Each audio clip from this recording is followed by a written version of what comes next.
اهلا بيكم في اوكرانيا. احنا النهارده مع بعض هنروح نتفرج على وسط البلد في مدينة كييف عاصمة اوكرانيا. يلا بينا.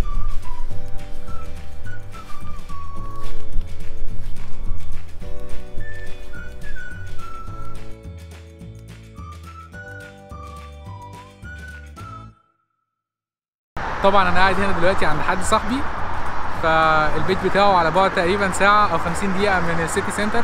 فاحنا دلوقتي مستنيين عشان نحتاج ناخد مرشوتكا اللي هو الباص اللي موجود هنا عشان نوصل لمحطة المترو، وبعدين ناخد المترو للمحطة الأقرب من السيتي سنتر. فطبعا هنقف بقى شوية نستنى الباص كالمعتاد ونشوف الدنيا عاملة ايه.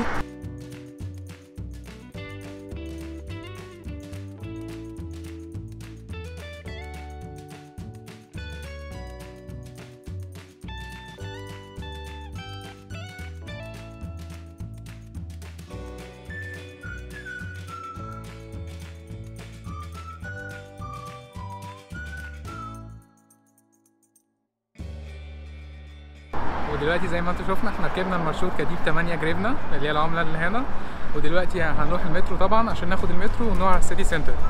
فيلا بينا.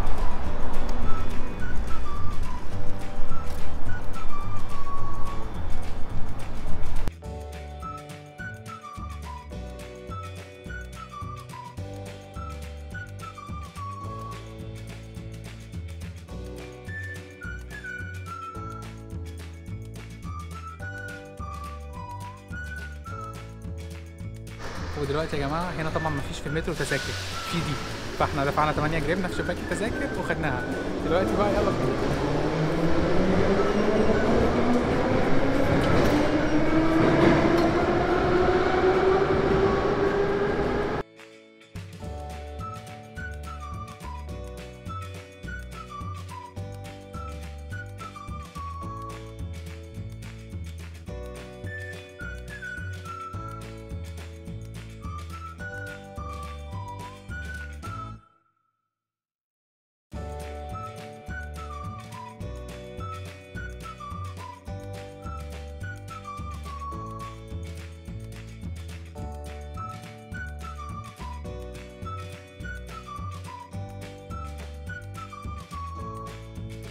دلوقتي طبعا احنا وصلنا محطة مترو ميدان زلاجينستي اللي هي المحطة اللي موجودة في السيتي سنتر هنا، ودلوقتي بقى هنطلع نفرجكم على مركز المدينة عامل ازاي. يلا بينا.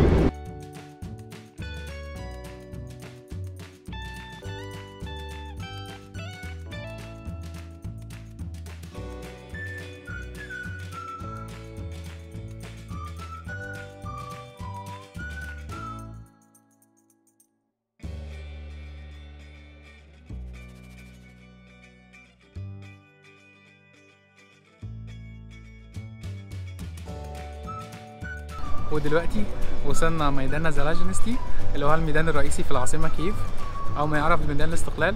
يمكن بعض مننا ممكن يكون سمع عنه لما كان في ثورة يورو ميدان في أوكرانيا سنة 2013 و2014، لأن ده المكان الرئيسي اللي بتحصل فيه التجمعات أو التظاهرات والكلام ده كله.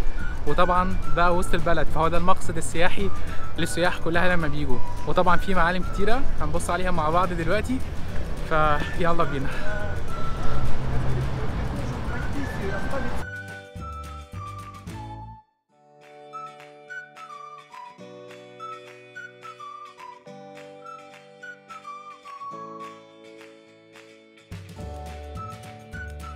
وزي ما احنا شايفين دلوقتي يا جماعه درجه الحراره دلوقتي في كييف بلس 12. الصبح كانت اقل من كده بكتير وكان في ضباب مغطي الدنيا، الناس ما كانتش شايفه، فاحنا عشان كده اضطرينا نستنى لحد الساعه 3 العصر عشان نقدر نخرج ونشوف الدنيا. فاتمنى ان الفيو يكون واضح شويه بالنسبه لكم، لكن الحقيقه الضباب بهدل الدنيا خالص. فتعالوا بقى نتفرج على شويه معالم كده من اللي موجوده في الميدان.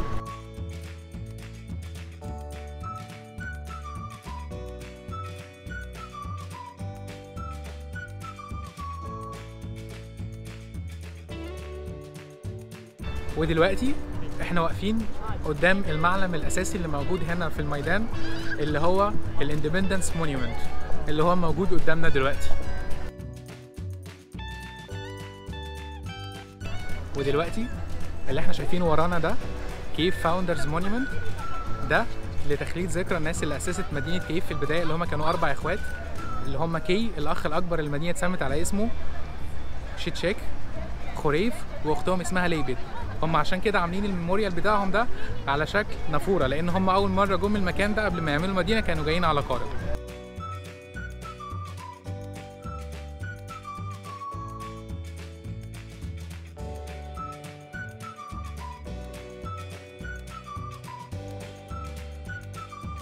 واللي احنا شايفينه ورانا ده اسمه الجلوب مونيومنت. ده بقى زي السنتر بتاع مدينه كييف كلها، ومنه هتلاقي مكتوب ان المسافه بين كييف وما بين المدن الثانيه في اوكرانيا والمدن الثانيه في العالم كام كيلو. وهنشوف دلوقتي مكتوب كايل بالاوكراني اللي هي القاهره، مكتوب ان المسافه بينها وبين كييف 2265 كيلومتر. تعالوا نشوف مع بعض.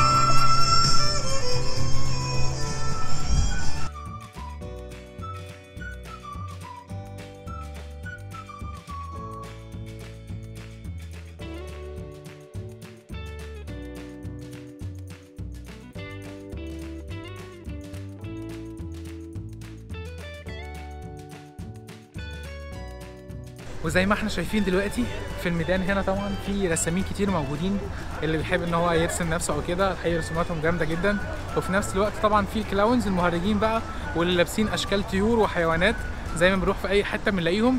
فطبعا شيء لطيف ان انت تاخد معاهم صور وكل حاجه، بس خد بالك ان هم السعر معاهم لا محدود، فانت لو هتاخد صور مع حد فيهم لازم تتفق معاه كويس جدا قبلها عشان ايه ما تخسرش كل فلوسك.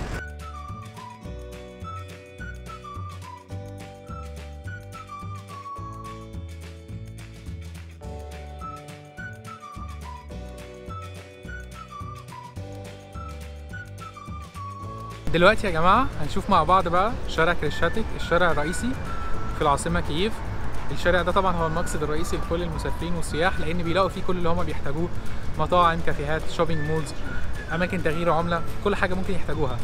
وطبعا الوقت مسلي جدا ان انت تقضيه هنا في الشارع ده، لانه دايما في ستريت ميوزيشن، ناس بترقص، ناس بتغني، ناس بترسم. وطبعا في الويك اند هم بيقفلوا الشارع ده تماما لحركه السيارات، بيبقى بس للمشاة. فبتلاقي طبعا في عروض ثقافيه موجوده، وفي عروض فنيه او موسيقيه بشكل عام تبقى موجوده في المكان هنا.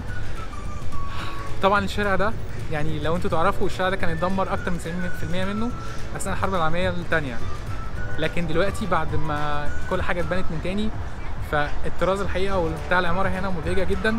ويمكن بشكل عام كييف كلها العماره فيها رائعه، لدرجه ان بعض الناس بيسموها نيو برلين، يعني برلين الجديده. فتعالوا ناخد جوله كده مع بعض في الشارع ونشوف الدنيا فيها ايه.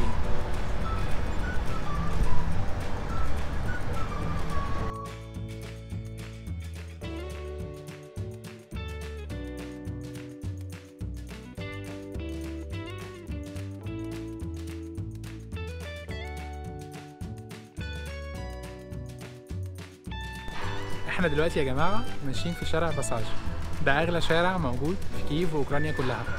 فالناس اللي بتحب اللبس وتشتري الحاجات اللطيفه وكده هيجوا هنا هيلاقوا محلات وفروع لاغلى الماركات العالميه. فهو الشارع لطيف الحقيقه، وزي ما احنا شايفين كده العربيات على الجنبين ما شاء الله. فممكن تيجوا بقى تاخدوا فكره لما تيجوا هنا ان شاء الله.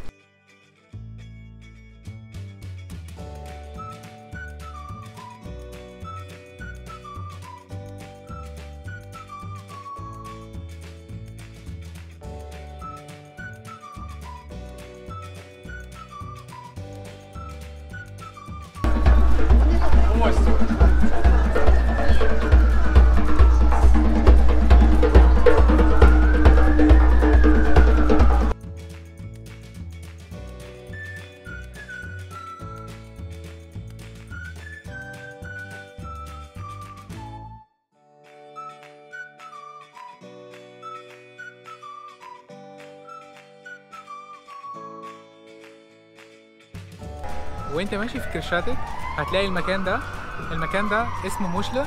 ده محل بيعمل سي فود، ممكن تلاقي فيه وجبات ب 2 و 3 يورو، يعني بحوالي 40 50 جنيه مصري. فده كويس جدا وطعم الاكل فيه حلو جدا مقارنه بالفلوس اللي انت بتدفعها. فممكن تيجي وتجرب لما تيجي هنا.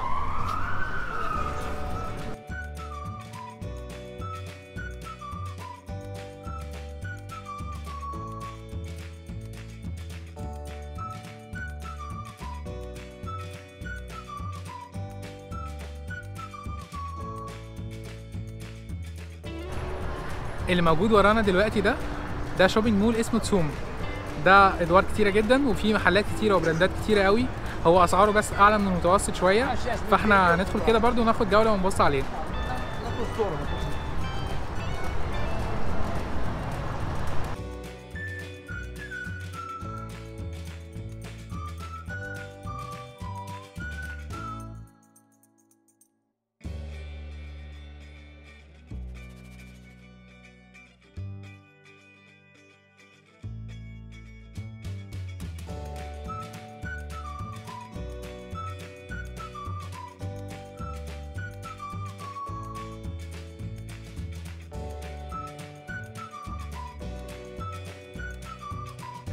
وبما ان الناس هنا بيشجعوا لو اي حد عنده فكره جديده، ففي شابه كده اوكرانيه كان عندها فكره ان هي تعمل بروجكت كده، ان هي تعمل سكالبتشرز كده صغيره لحاجات مهمه في التاريخ الاوكراني.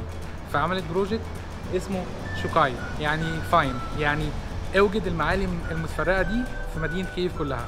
فهي عامله سكالبتشرز كده صغيره لحاجات مهمه في التاريخ الاوكراني، زي العربيه اللي هم اخترعوها زمان دي. تمام. فاحنا بقى هنحاول نلاقي الحاجات اللي زي دي المنتميه للبروجكت بتاعها ده يعني اثناء الفيديوهات اللي جايه.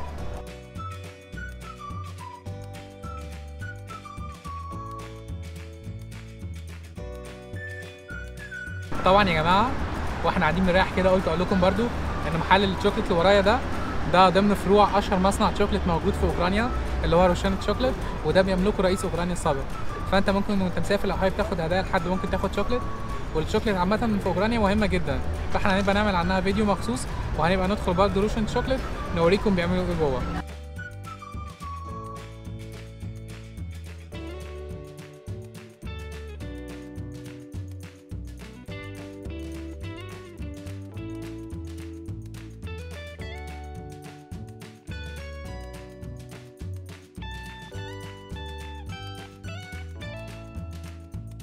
احنا دلوقتي نزلنا تحت الارض عشان نشوف الاندر جراوند شوبينج مولز.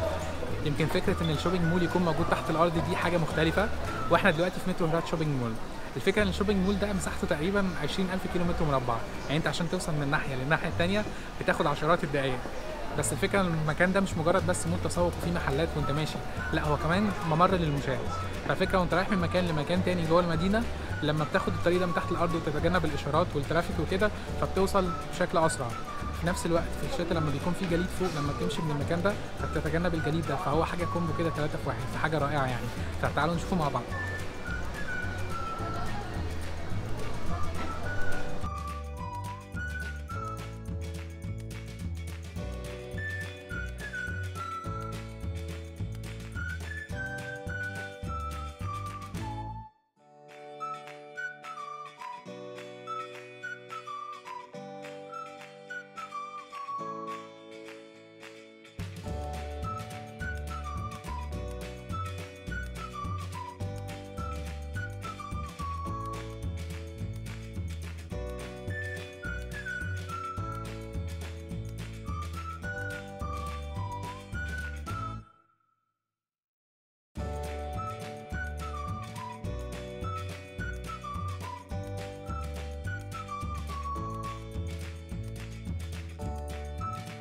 وانت قريب من السيتي سنتر هتلاقي جوليفر شوبينج مول. ده مول تسوق كده، هتدخل فيه هتلاقي سوبر ماركت كبير كده اسمه سيلمون.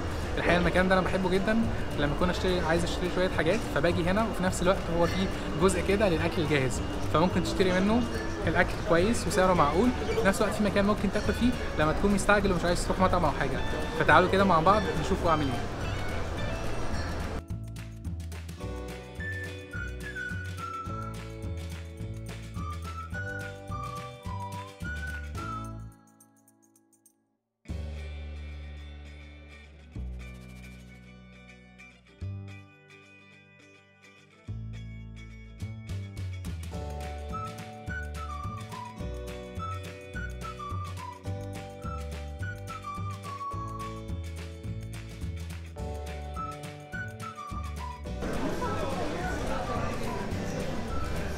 وزي ما انتم شايفين يا جماعه طلبنا بايليا، ده رز بالخضار بالفراخ مع بعض، وطلبنا نابليون كيك، دي الكيكه المفضله بالنسبه لي.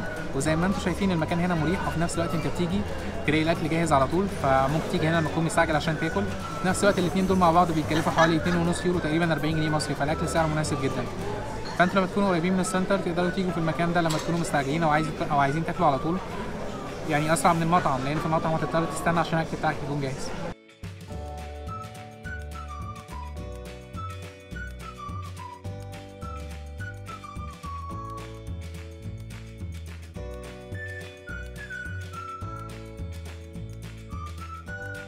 وبكده يكون فيديو النهارده خلص. فيا ريت لو عندكم اي اماكن تحبوا تشوفوها في كييف او اوكرانيا بشكل عام تكتبوها في التعليقات، ويا ريت تعملوا لايك وشير للفيديو ده، وتعملوا اشتراك في القناه عشان يوصل لكم الفيديوهات الجايه، ونفضل مسافرين مع بعض. سلام.